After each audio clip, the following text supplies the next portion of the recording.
Oh crap, there's that pepper.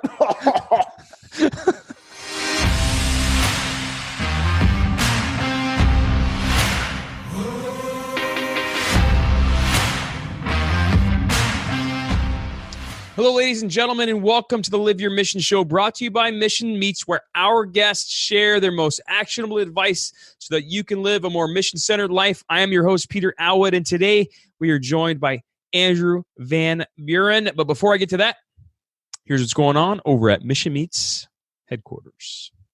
Hey, it's Peter, and we are in full-on shelter-in-place mode here at the house, and we have been just grinding to keep product in stock for you guys, and we've made it, I think. Thanks in large part to Nick and the crew over on supply chain and all that. We have been able to keep product in stock for the most part. Some delays as far as like how quick things are shipping out, but we've definitely kept up. And one thing from you guys, or for you guys, is that we just recently did a give back in the fact that we thought, when you're stuck at home, what's the best thing that you can get that would brighten your day? And I think it's a bag of bacon, unless, of course, you don't eat meat. But if you do, a bag of bacon, surprise bag of bacon in the mail, I think it's pretty kind of a fun treat. So we did a giveaway, and in like 1 hour, we blew through all the bags of bacon we could possibly give away. And so that was really fun. And the crew here, family and I, we bagged those ourselves and wrote a little quick note to everybody. And the response has been really cool. So we think we're going to do it again. And so this is my call to you that if you're not on our email list, you better get on it, because that's how we let everybody know. We also threw it out on social, but by the time that got posted, almost all the bags were already gone via the email list. It first went out to super fans, then to the email list, then onto social. So if you want to be in on all kinds of news and sales and stuff, but fun stuff like just spontaneous, hey, we're going to give some bacon away, a bunch of bacon away for free, like completely for free, get on that email list. All right, now back to the show.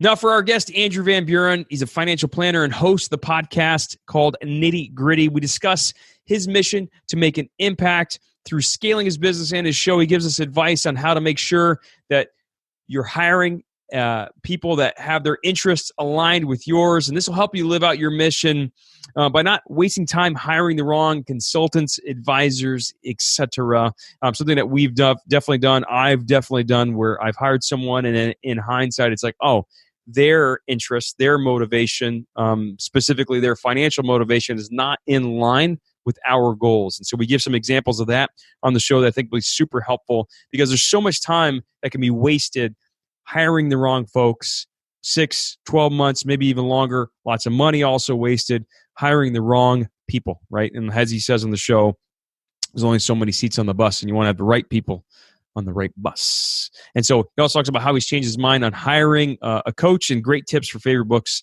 and more. So I'll let you get on with my interview with Andrew Van Buren. Thank you.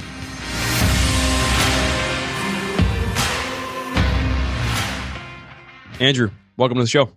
What's going on, man? Pleasure to be here. All right, I'm excited to have you, dude, and talk about your mission and what it's all about. So we'll dive right in. When someone asks you what you do, what do you say? And is that your mission, or is it something else? Oh, man, that's a good question. So I usually answer like the technical, tactical aspect of what I do, and it definitely is not my mission. Okay. So whether it's podcast host or work in the financial world, that's typically how I'll answer my question. As far as my mission, it's funny. My mission is one word, and it's impact. And it's super cliche right now. And what's funny is the reason I got to that word originally, it was years ago. It was because I always talked about like having an effect on people. And I never knew if it was effect with an A or effect with an E. Nice. And so I was like, what's another word for that? And impact. And now impact is like everywhere. But that originally was my mission. And I kind of just have built off of it from there. Okay. What does that mean to you? What do you mean when you say impact? So I kind of have a weird way to look at it. So the way I define impact is who is going to show up at my funeral. Okay. Like whose life have I touched or changed in such a way that they're going to go out of their way, they're going to miss work, they're going to travel to come to my funeral, even though I'm not there. And so that's kind of in the back of my mind. And like, am I making real lasting relationships and real genuine impact in people? Got it. And how are you living that out? Like, what's that look like for you? So right now it's impact at scale. And that is via my podcast that we're just started last year and having a ton of fun, called Nitty Gritty. Okay. And the other thing is I'm taking my business online to try and reach as many people as I can, because I come from the financial world. And so the last 10 years, my business was built on exclusivity.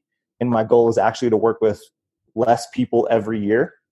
And I kind of got to a point where it wasn't fulfilling me the way that I needed to be fulfilled. It kind of served its purpose for what it needed to do. But I've evolved, and it's now grown into, I need to impact as many people as I can. And so I'm trying to reach thousands and thousands of people. Okay. Is that how the financial world works, where you try to like whittle down your portfolio of clients, or what do you mean by that? So typically you kind of go one of two ways. You go for size and mass. And in that realm, you just bring on as many people as you can. A lot of people will start to like have minimums for types of clients, but they want to bring on as many as they can get. Mm-hmm. And a couple years ago, I was part of a coaching program, and it talked about like more of a lifestyle entrepreneur practice. Mm-hmm. And it was all built around, if you could make twice the money in half the time, would you? And the answer is yes. And so then I've spent the last 2 years figuring out how to do that. Okay. Got it. And so, okay. That's kind of the traditional financial world. Got it. So what's Nitty Gritty all about? Nitty Gritty, we interview people who are inspiring. We interview people everywhere from social media influencers to business owners to the average person who is fighting, some types of substance abuse or sexual abuse or something like that, and getting down to the nitty gritty of how they've done it and kind of what the real world is, like the behind the scenes look at who these people are, and really trying to get a feel for what they've done and hopefully inspire someone to take some kind of action after they listen to it, whatever it is in their life, that hopefully they do something differently because they listened to that episode. Got it. And how are you weaving in like the financial world, or aren't you? Not at all. It's completely separate, which is so weird, because Nitty Gritty makes no money and I spend way more time on it. Yeah. And it's because it's become my, like, that little passion project. Yeah. And it unlocked something that I didn't really know was there until I started it. Yeah, I'm with you, man. I started, so previous show, Slow Hustle, launched around the most stressful time of my life, and I didn't have really any free time that I thought of, right? But I used it as an outlet, as kind of my art, so to speak, and through that was able to identify all these different things that were kind of missing from my daily life, and connecting with people and sharing that message. So I very much relate to what you're talking about. And yeah, super time consuming, like insanely time consuming, but there's something massively fulfilling about it. And so like, talking about, that, and then also the financial, you're trying to now take and apply this mantra of impact to the financial business too, or not Correct. At all? Okay. Yeah. So you're looking to scale that and instead of doing this, like, I don't want to call it 4-hour work week, but lifestyle, like financial world, you're trying to take it and then scale, via the internet. Correct. To reach, like, how is that part of this impact mantra? So the people who I feel like someone in my shoes can really help them the most is not typically who my clients are. My clients have typically been the people who can afford to pay for it. Mm-hmm. And so the goal is to create a way in which you can help, someone get comfortable. So what it is, it's going to be more of like an online academy to where they'll go through different courses. And the goal is, by the end of the academy, you will have the confidence and the knowledge to be able to run your financial life without ever needing an advisor. And so I'm almost like trying to work myself out of a job. And the example I use is, I never want someone to feel like they need an advisor. I want them, if they choose to work with them, it's because they want to. And it's a very intentional decision, because whenever you feel like you need something, that's usually when you get taken advantage of.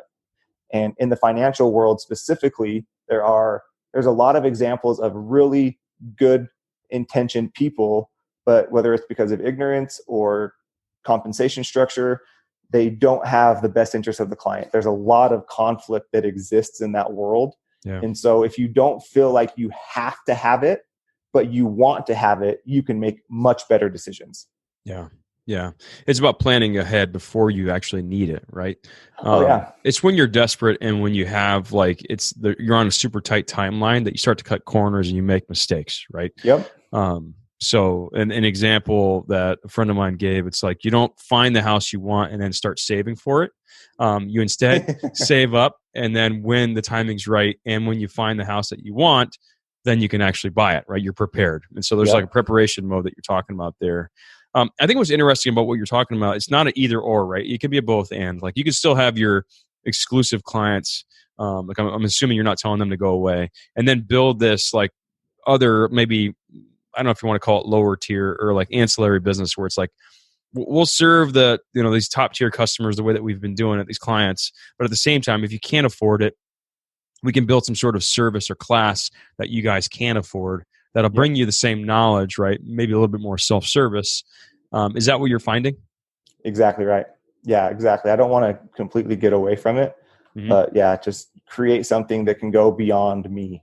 Yeah. Yeah. And is it just so that it's scalable, or more so that you can take the knowledge that you've got in your head and be able to scale that and share that in a way that's beneficial to you financially, but also you're able to connect and impact more people. But at the same time, it's more accessible to these folks that maybe they wouldn't be able to hire you. That's the thought process. Yeah. The goal is to be able to kind of add my expertise, because most of the time, when you're in the financial world, to act or work with someone who's been around for a while, who's built a business, you have to have certain levels before they'll work with you, just because it makes sense, time and money. Yep. And so to be able to provide at least the knowledge, maybe not direct access to me, but through these courses you get access. And then that's the last piece I'm trying to figure out is there a way to allow access to me somehow without it kind of overtaking my life? Yep. Yeah, because then you become ineffective for everybody because you're spread so thin.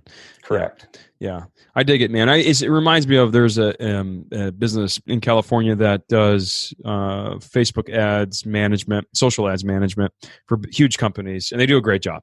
But most companies can't afford it. And at the same time, these guys started out as just small e-commerce owners. And they're like, dude, we've lost connection with the people that we dig the most, which are people that are just like scrappy and just starting out. And so they built an entire course for folks to like be able to tap into their knowledge and learn from them in a way that's much more scalable, also much more affordable to the small time founders. So it reminds me exactly of what you're doing. And there's just so much noise out there, right? Like you can get online, and whether it's marketing, whether it's food or finance, like everyone's got an opinion and everyone feels like they are the only way. And so part of my goal is to be able to really kind of cut through all of that. And ultimately, what do you need? Here are the things you need. Like all this other nonsense, it is what it is. It's nonsense. Don't worry about it. Don't pay time or attention to it. Like let's help you know what is most important to you. And so you can focus on that and get the results you're looking for, as opposed to spend all this time learning all this unnecessary stuff. And then you get lost in the trap of, oh crap, I'm, the paralysis by analysis. How do you, as someone who's looking for either your service or this paid social, like I'm talking about, it's how do you personally identify whether someone actually knows what they're talking about versus just being, all the noise, like you're saying? Because I find I'm always trying to short circuit the process. There's no reason for me to reinvent the wheel. Like if I'm looking at real estate, or I'm looking at, paid social, like I just mentioned, or anything else, like I don't need to learn it all. I don't need to start from scratch. Somebody already does it full time. They've already figured it out. They've already mastered it. I will either pay them through the content or through access to them to learn it, right? Depending on what I can afford. Yep. But it's hard to know. Person X knows what they're talking about. Person Y is snake oil. Person Z is, whatever. They're just trying to rip you off or whatever. So how do you identify? How do you tell the difference between someone who knows what they're talking about and is giving it to you straight versus just trying to get more and more money out of you? Holy cow, that's probably one of the best questions I've ever been asked in my whole career. I wish that everyone had that same question, that mindset. Yeah. One of the first ways is I would ask them how they get compensated. Okay. At least in the financial world, like that is question number one. but not stop there. Like dig to where like the advisor gets really uncomfortable, because the faster they get uncomfortable, they're trying to hide something. Okay. And so the key is knowing how they get paid, and then knowing what you want, and knowing if those two things align. Okay. And it's that simple. As far as like knowledge and their capacity, I mean, there are certain designations that people can get that at least prove they've spent the time and have some experience, in the world. So like a CFP, like a certified financial planner, I feel like that's a minimum. Like if you're working with someone who's not that, they haven't even taken the time to, it's not that the knowledge itself like sets you apart, but the time willing to kind of perfect the craft goes a long way. And so like there's things like that are kind of check the box type of items. Got it. Give us an example of the interest being aligned versus misaligned. So super easy. Most advisors, kind of the business model that they run, they'll charge a percentage of like whatever portfolio they're managing for you. So you give them $1 million, they're going to charge you 1%, right? And this is something that happened to me all the time before I kind of changed my model. Was, let's say you have that client with, call it $1 million, just for an example's sake, and they want to pay off their house. So they come to you and they say, hey, should I pay off my house? Well, if their house, let's say their mortgage was $500,000. Well, if they're going to use that account, they just took a 50% pay cut by giving you advice to pay off the house. What if you catch them and they're in a financial bind or something's happened, and all of a sudden you're asking them for advice, and it's like, hey, should I do this? And the correct answer is yes, but in the back of their mind, they know, well, crap, that's going to cost me about half of this revenue, right? Or, hey, there's X and YZ investment, or there's my friend's doing a business. Should I go and do that? Like I always had friends, they'd call and say, Andrew, I need some help on something. I know you're not going to want me to do it, but I still need your help. And just the fact that they would say, I don't want you to do this, I was like, why? Like, we have a 15, 20-year relationship. Like, why would you say that I don't want you to do it? And they're like, because I understand it's going to take money out of your pocket and you have to run a business, you know? And so that's just an easy example of when interests aren't completely aligned.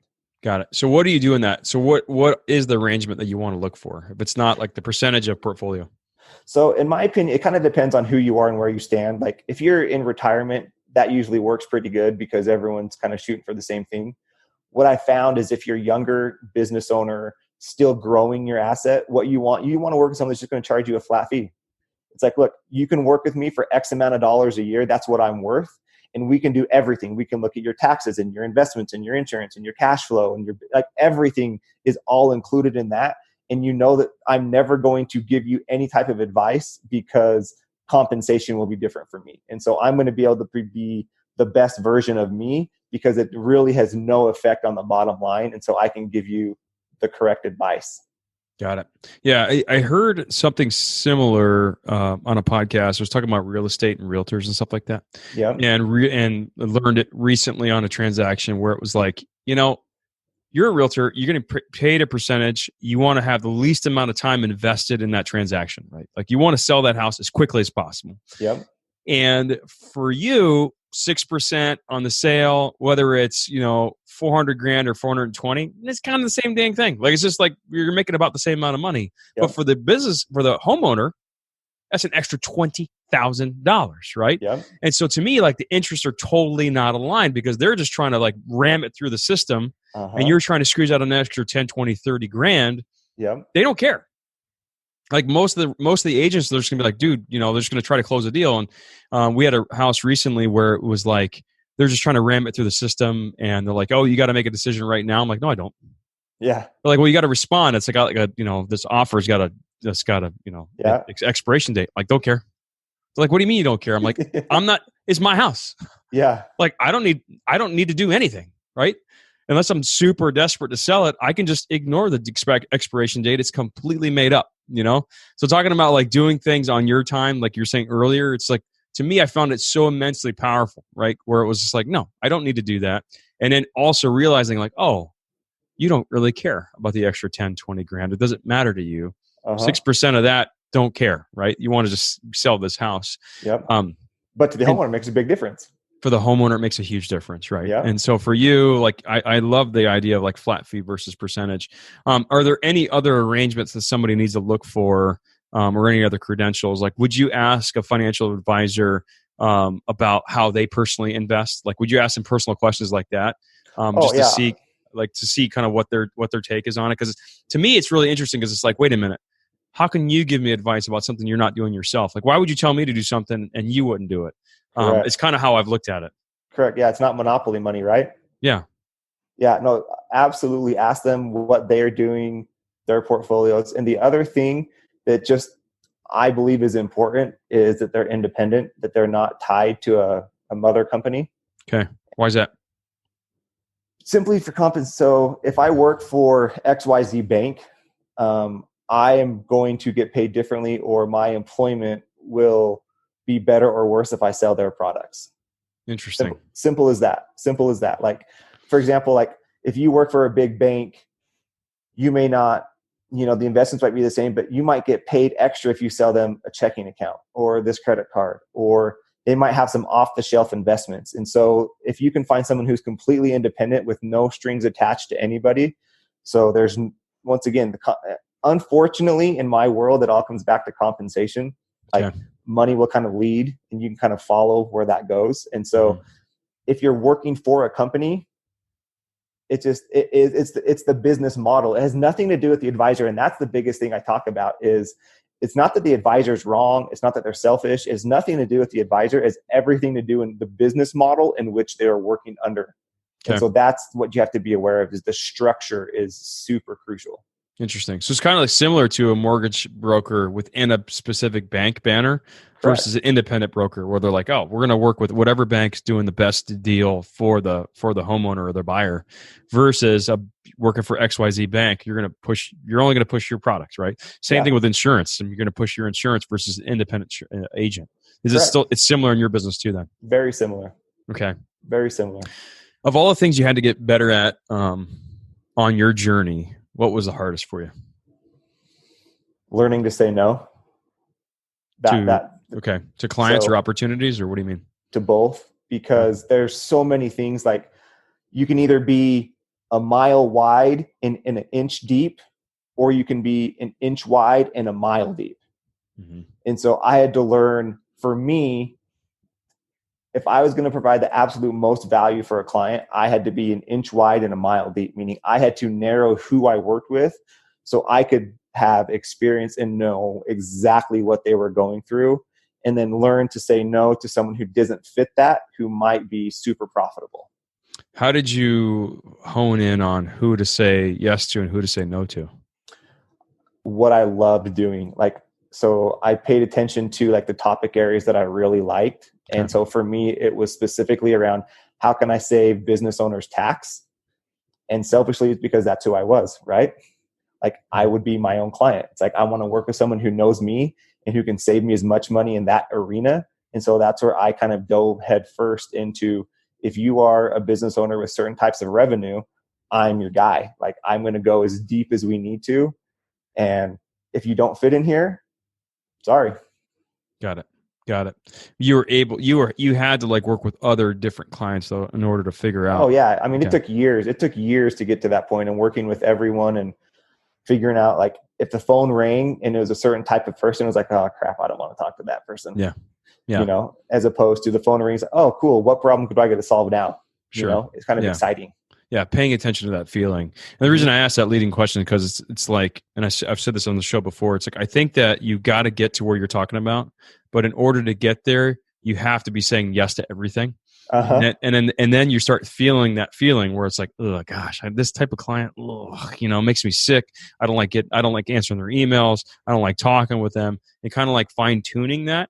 Yep. So it's almost you got to say yes to everything first, and you get through that whole rigmarole as fast as you can. Whether it's a year, 2 years, 3 years, and then you realize okay, these are the types of clients that I'm both good at, and it overlaps with the fact that I also enjoy them. And hopefully that happens. Sometimes it doesn't. Sometimes what you're good at, it doesn't pay the bills. To do with it. Yeah. And then it's okay, well, that'll be a hobby, and then this is going to be my main gig until I figure out how to make my hobby my main gig, right? Correct. But getting through that and starting to say no. The only reason I bring that up is because I feel like young founders, typically younger founders, they try to get to this place where they're a mile deep right away. Yeah. And it's like, I just want to be like, dude, gal or girl, right?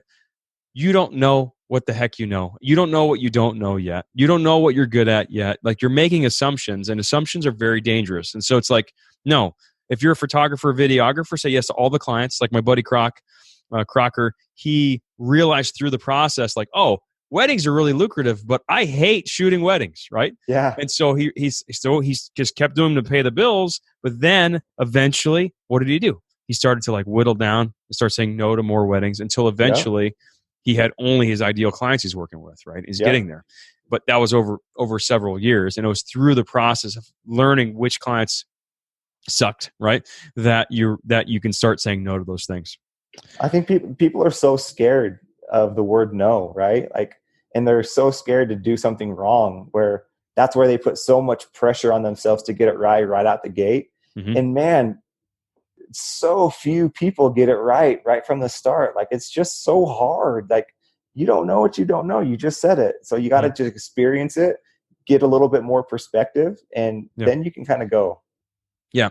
And this example is a book I'm reading right now. I just started it, and he had a really great illustration.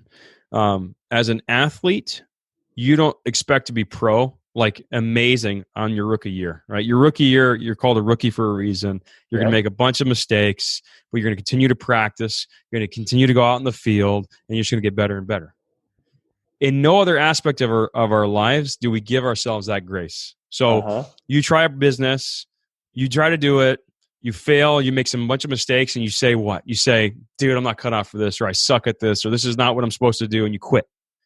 You would never do that in sports, ever, right? No. And so, or rarely. And so it's like, yeah, you've got to give yourself that grace and say, okay, well, this client, when they call me, I hate it, but I'm going to keep working with them until I can figure out kind of like what my ideal client is. And you just continue to work that muscle, and you continue to learn. And that's how you get on your path to mission, or, you know, your path to purpose. Yep. And so for the listener that wants to live their mission out as it pertains to your journey, what are a couple of practical tips that kind of come to mind? And it could be your financial background specifically you could utilize, or the podcast, whatever you like. Things that you've learned along the way that have allowed you to get closer and closer to your mission of impact.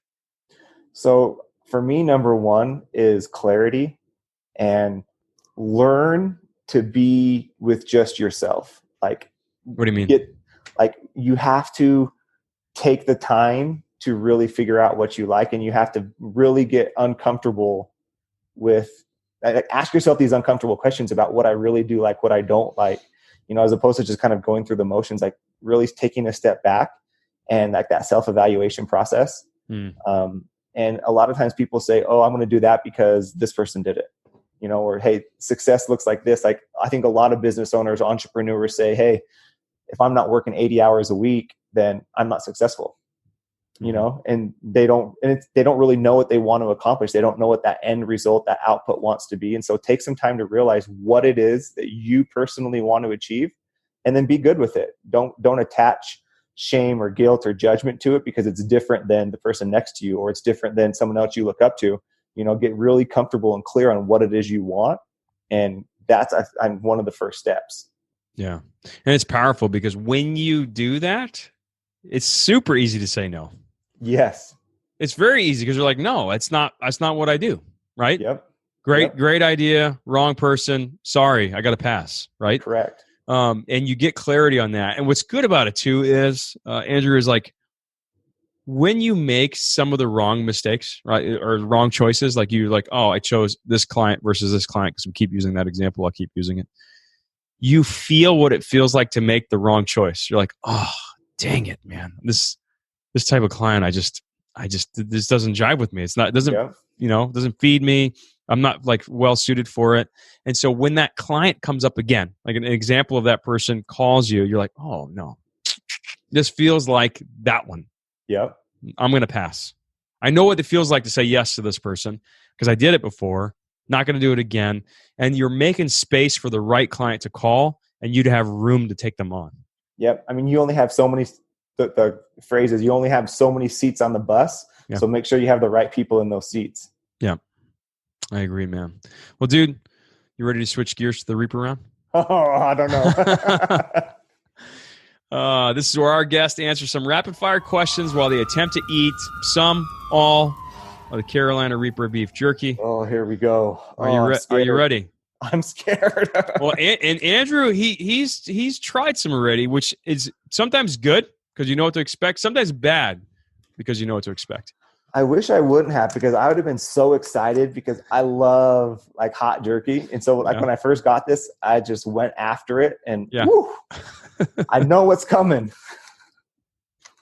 Right, which is maybe not good. Why did you make this in the first place? I mean, honestly. So here's what's funny. So we made it for the show.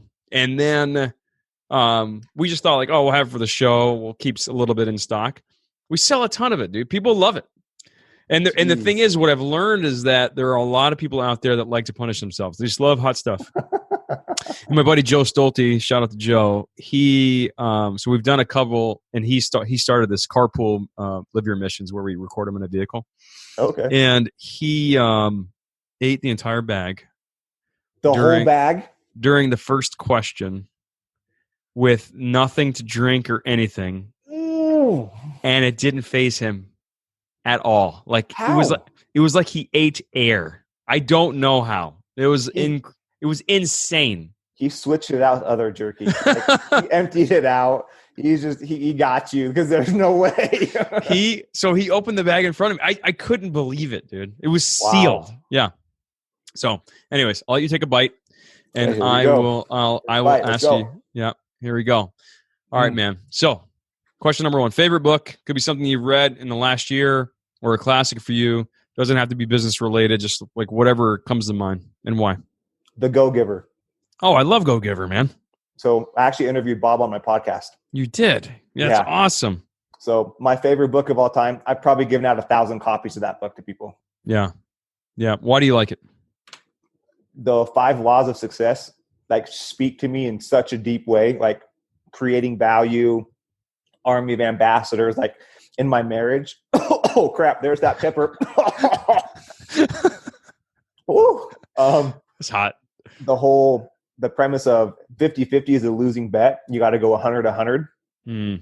That's huge. If people really took the time to understand that, especially in a relationship with someone, if you go 100-100, that relationship is going to work. Yeah. And what do you mean by 100-100? It's been like probably 8 years since I read that book. It's still on my shelf. I got to pick it back up. But my mentor recommended it to me right when I met him. Yeah. What's 100-100? Oh gosh. So 100-100, the easiest ways, I'll try to kind of collapse the example in the book. Yeah. So it was a husband and a wife, and they had a deal that they both worked. So they each had like 10 minutes to just vent to each other at the end of every day. Mm-hmm. And that was their time to just kind of unleash everything. And when he had learned this principle, because he would learn the principle and then he had homework to actually implement it. And so when he got home, his wife was going on and she hit her 10-minute mark, and she looked down and like she was still in the middle of a story and she was all emotional. And she's like, you know what? Fair is fair. He was like, oh, that sounds terrible. Yeah. And so he's like, no, you know what? You keep going. And she was like, what do you mean? And so he gave up his 10 minutes. He went 100 with her and let her just continue it out. And he's like, all of a sudden she started to cry.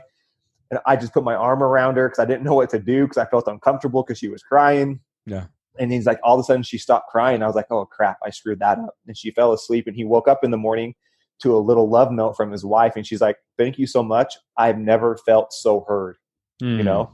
And like, it just, that had a tremendous impact on me. So the whole idea of 100-100 is always stuck. I love it. So it doesn't have to be give or take. Does it have to be, right? I got it. I love it. Any quotes you live your life by? Oh, geez, dude. I love quotes. Like, I am a quote fiend. Two of my favorites. One is the Steve Jobs quote, simplicity is the ultimate sophistication. So I love that because if you can't break it down so easy, you don't really understand it. And so that's a big one for me. The other one is the quote that always gets quoted by Nelson Mandela, like your greatest fear isn't that you're inadequate. Your greatest fear is that you're power beyond measure. You're powerful beyond measure. That quote. Those are probably my two favorite quotes. Love those. Those are great, man. All right, I'll let you take another bite if you want. Oh, are you going to make me do that again? Here we go. The jerky, I say this on every episode. It's so good that it just like lures you in. It's just so tasty. It's so like tasty. Every bite, I feel like, oh, I'm going to be numb to the heat, but I'm not numb to the heat. No, it's just all over again. Biggest business blunder, and did it set you up for success later? Ooh, probably the biggest blunder is, I bought a countertop franchise with my brother who was working for the company at the time. And I went in really unprepared. I just kind of took his word for a lot of stuff, and we went after it, and it sucked. It was bad. Like, we made no money. I had that debt. Oh my gosh, it was bad. Yeah. What'd you learn from it? Don't chase dollars. It seemed like a business that was really, really easy money because you talked to me about what they're doing and the profits and the margins. I was like, oh, dude, I could do that. Like, I don't even have to put any time into it. Like, I could care less about it. So I followed, you can't chase money. Yeah. It's not going to work. Somebody brings me an idea and they're talking to me about it. They're kind of talking through it. For some reason, I become the sounding board for people. I'm not exactly sure why, but when they bring me an idea, my very first question almost every single time is, why you? Yeah. You care about this? That's exactly what I would have asked you, Andrew. I would have been like, why countertops? You like countertops?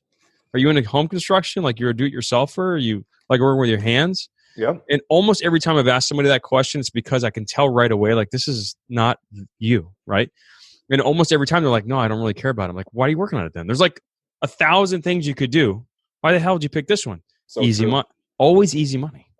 Chasing the dollars, man. Yeah. I always ask them now, would I do it for free? Yeah. And if I would do it for free, then I have something. Yes, absolutely, man. Best under $100 purchase that's impacted your life most recently. Is it cliche to say a book? No. The Third Door, Alex Benayan. Third Door. What's that about? So, premise of the book, he was a freshman at USC. He was an immigrant. And so, like, the American dream for his family was for him to be a doctor. And he got freshman year of college, realized, no, that's not for me. Him and his friends in a cleaning closet, they made a list of if they were to create their own kind of curriculum, who would their professors be? And they started putting names like Warren Buffett, Bill Gates, Lady Gaga, Steven Spielberg, just like, the absolute cream of the crop, right? And the book is crazy. It's about how over the next 7 years, he interviewed every one of those people on his list. No way. Yeah. That's actually what made me start my podcast. Wow. Was because he got through the book, and the title of The Third Door was, he was a college kid. He was like, if you go to a nightclub, you have the first door, which is everyone's waiting. The line goes outside, winds along the street. Then you have the second door, which is where, all the VIP get let in. All the rich people, they have their secret entrance. He's like, what people won't tell you is that there's always a third door. He's like, now you might have to run down the alley, jump through a window, sneak through the kitchen. He's like, but you can find your way in that club. And so his thing was, all of these people took the third door to success, meaning they challenged convention. They didn't do it the traditional way. And like, after I read that book, I was like, I need to do that. Like, that would be fantastic. But I've married, I have 4 kids, so I couldn't get up and leave, because part of his book was he would meet someone and they would say, hey, if you want to meet so-and-so, like, fly to Europe tomorrow and he'll be there. And he would, like, at a drop of a hat, he was just all over the place. Yeah. I was like, I can't do that, but I could interview really cool people. Like, and so that was the whole kind of genesis of Nitty Gritty. Was I was like, almost want to create your curriculum based off real life experience from all these really successful people on how they've done it, and really learn what was hard for them and what they did to overcome it, because that's better than any school is going to teach you. Yeah, I dig it. In the last 5 years, what new belief, behavior, or habit has most improved your life? Or to put it another way, what have you changed your mind about? Liking hot jerky is number 1. You thought you liked it. No, you don't. I did. I thought I was the man, but no, I'm not. Coaching, by far. How so? I always thought coaching was like, I don't know, abstract, fluffy. Like, I never saw value in coaching. I was like, oh, dude, you're soft. If you need a coach, you're soft. Mm-hmm. And then I hired some coaches, and it's been life-changing. And going back to your professional athlete, like if you really pay attention, every professional athlete has got so many coaches that still work with them on a daily basis because they need that accountability. They need that perspective. And so the practice of hiring coaches in different areas of my life has totally changed the projection of my life. I love it, man. I just wrote down, I need a coach. Coaching is like therapy. They both have a stigma, right? It's like, oh, 100%. therapy. What are you, whack out of your mind? You're whacked, right? You need a marriage therapist. Oh, your marriage is on the rocks, Yep. But it's the same. It is the same as like, having people go to the gym and you have a coach there, or you have somebody that's going to guide you through some stuff, or at least some accountability partners and stuff like that you lean on it. There's nothing wrong with it. And then to think that you can solve things on your own is just a farce, right? Like you have all your own ideas. You have your one perspective, but you need to inject some other perspectives and people that are farther along on the timeline, and whether that's working out or that's business or finances or whatever, right? Yeah, absolutely. And it's interesting too that you say that, because you are essentially a coach to people, right? You're a financial coach. Yeah. Right? Yeah, totally. And I mean, people have, yeah. I remember when I hired my first coach, I was super scared. Like I was almost ashamed that I was doing it, but I was like, I feel like I need to get to that next level. And by doing it, it unlocks something, because you have to be super vulnerable. You have to open up and you have to talk about real stuff that matters. And all of a sudden, like having those conversations and having someone to talk to, it's like, oh, that's really empowering. And then they can have maybe just one little bit of wisdom. You can implement it a little different, but then most important, they're going to ask you how things are going. Mm-hmm. And here's there's a pepper. Oh, that got stuck somewhere. I lost my train of thought now.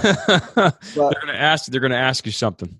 Oh yeah, they're going to ask you something that you hadn't thought of. But then a lot of times, coaches will have it seasoned. Like you shouldn't work with the same person forever. Like everyone will have, and your life evolves and your needs evolve, and so you should continue to be forcing yourself to work with different people as well. Yeah. And Andrew, man, one other point too is like, for the listener who can't afford a coach. Yeah. At least have other people that are on your same track, or they're farther along ahead, hopefully, that you can meet with on a regular basis, because they can do very similar things. So we've got me and two other guys. We've been meeting for years, and shout out to Derek and Sean. And we meet every 2 weeks, and inevitably somebody will bring some problem they're working on to the table.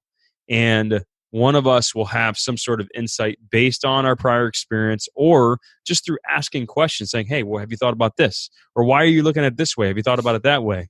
And it always unlocks something, right? It's just these, and you got to make sure it's people that you respect, that are living the life that you want to live, that are in that room with you, right? And even if it's just virtually, that'll provide that accountability, question your decision-making process. And they could say, Andrew, dude, this is not who you are.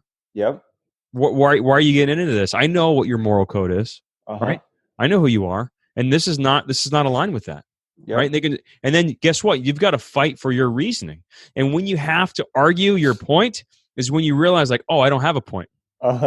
Yeah. As soon as you have to make the implicit explicit, everything becomes more clear. I love that quote. That's great, man. What's something a regular follower of your work wouldn't know about you? That wouldn't know about me? Yeah. Besides the fact that you have 4 kids, which I love, right? I have 4 kids. Because I have 4. Crazy. I survived a gunshot wound. Tell me more. So I was in 8th grade. I had one of those like powerful like pump pellet guns, right? Yeah. And I had a field behind my house, and there were some magpies and pheasants, and I was out trying to kill them. Okay. And I left the gun loaded and cocked, pumped as many times as it could. Yeah. And I was eating lunch. All of a sudden, the gun goes off, and I turn around, and my brother is holding it like this, pointed at me. And all of a sudden, I feel this thing hit my shoulder, like in this pain. And I pull my hand out, and it's just like dripping blood. Oh my gosh. So it entered in my shoulder blade and ricocheted and ended up a 1/16 of a millimeter away from my spinal cord. Oh my gosh. So I was a 1/16 of a millimeter away from being paralyzed from the neck down in the 8th grade. all because some stupid magpie in the backyard. Oh my gosh, that's crazy, man. Last two questions. What should I have asked you, but I didn't? What should you have asked me, but you didn't? You should have asked me what's next. What is next? What's next is figuring out how to turn my podcast into a bigger platform for me. Because it started as something just for fun. Like I had no expectation out of it. I don't get paid for doing it. Mm-hmm. But now like we've gained so much momentum and it's like, okay, it's time to take advantage of this. And so that's what's next. I love that. Final question. Favorite Mission Meats flavor? Jalapeno stick. Yeah? You like it? Yes. Love it. Love it. I told you, I thought I liked the heat, I thought, but the Reaper got me. Yeah. But you know what? I'm going to say, I think I ate 2 pieces during that Reaper round and I am way better right now. I still kind of have the sweats, but like I'm way better than my first piece that I ate. So I think my body is starting to get used to it. So I might eat some more now. Yeah. You got to like work up to it, man. You got to condition. Right? For sure. Yeah, it's funny. I had a friend of mine. He's like, dude, I ate this thing. It was 50,000 Scoville. I go, bro, that's a jalapeno. He's like, well, what's hotter? I was like, our Reaper's like 1.6 million. Like some Reaper's up to 2.2 million Scoville, right? So everybody's got like their own level of heat tolerance, right? Yeah. Well, dude, Andrew, it's been a pleasure, man. Thanks for coming on the show. If somebody wants to keep tabs on what you're working on, what's the best way? So, the best way, Instagram for the podcast at Nitty Gritty Show. We release an episode every Monday. And then financially, business name is Aventus, Aventus. And so that's where, right now, I just have my traditional site, aventuswealth.com, but the academy is coming very soon. In fact, I'm leaving this interview to go to a really important meeting for that. So hopefully we can kind of get that out sooner than later. Okay, dope. All right, Andrew, I appreciate it, man. Thanks for coming on. That was awesome. Later, bro. Thanks so much for tuning in. It means so much to me and the entire Mission Meats team. Now, I know every show you watch asks you to do something, right? Asks you to subscribe, leave a review, share the show, all the stuff, right? But it's because it's the best way for us to grow our show. So, what do you say? If you know someone that would really appreciate listening to this episode, hearing the actionable advice, share it with them, will you? Shoot them the link, iTunes, YouTube, however you're watching this thing. Tag them in the comments. Share the show with someone, okay? It'll help them. It'll help us. It'll be great, okay? We're putting this content out so that viewers and listeners like you have gotten some benefit out of it, right? And so if there's something else that you want to hear about, either about from a person or a topic, shoot me an email, peter@missionmeats.co. That's peter@missionmeats.co. And I'll read those emails and see if I can get that person on the show or an expert in that topic that you want to hear about so desperately, right? Last thing, you watch this guest try or not try to eat the Reaper. If you want to try to eat the Reaper, right? We've got a challenge going on social media right now, specifically on Instagram, but you can do it on Facebook too. Record yourself eating that bag, tag it with Mission Reaper, tag us also, right? And for a chance to win $100 of free, delicious Mission Meats product for the most hilarious or creative video. So if you want to do that, grab a bag. All right? Now get out there and live your mission. Thanks so much.